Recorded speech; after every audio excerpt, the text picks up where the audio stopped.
सुप्रभात दोस्तों। और सुबह की चाय बनते ही मैं हमेशा की तरह सबसे पहले दादी को देने चली गई चाय, क्योंकि भाई सबसे पहले मैं उठते ही दादी को चाय देती हूँ। उसके बाद चाय पी और सीधा आ गई छन्नी, और हमारी गाय होगी खुश क्योंकि मेरे हाथ में थी रोटियाँ।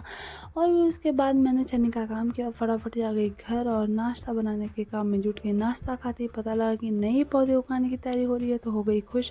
और ये हमारे गुड़हल का पेड़ और ये हमारे स्नेक प्लांट जो कि अभी ही लगे हैं।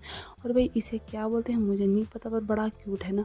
उसके बाद आ गए हम सीधा अपना परखुंडा यानी कि घास लेने, और भाई पता लगा कि हम तो अपने गांव से काफ़ी दूर आ चुके थे। और ये देखो भाई, इसे देखो, इसे कहते हैं कि शुद्ध पानी। तुम्हारे आरओ का, तुम्हारे शहरों में जो आरओ है उसका भी पानी ऐसा नहीं होगा जैसे यहाँ का पानी होता है उत्तराखंड का। फिर चलते चलते हम चले गए अपनी मंजिल की ओर अपना कुंभ निकालने, और देखो फिर से लग गया अपनी मेहनत में, क्योंकि भाई ये आज का दिन भी वैसा ही रहा।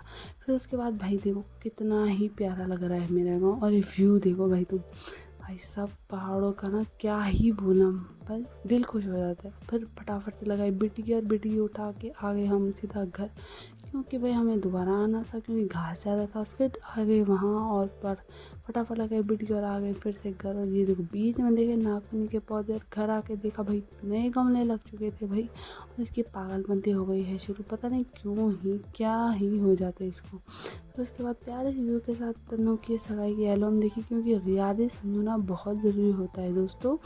उसके बाद भाई देखा मक्का लग रखा था, मक्का तोड़ा, फटाफट से अपनी गाय के लिए हरी घास काटी, क्योंकि गाय के लिए हरी घास ख़त्म हो चुकी थी। और फटाफट से चने का काम करिए, घर के कामों में यानी कि खाना बनाने के कामों में जुट गई। और फिर उसके बाद अरसे आए थे, जो कि हमारे उत्तराखंड में प्रसिद्ध मिठाई है। और ये देखो रात का व्यू भाई, चांद देखो। तो ब्लॉग का एंड यहीं पे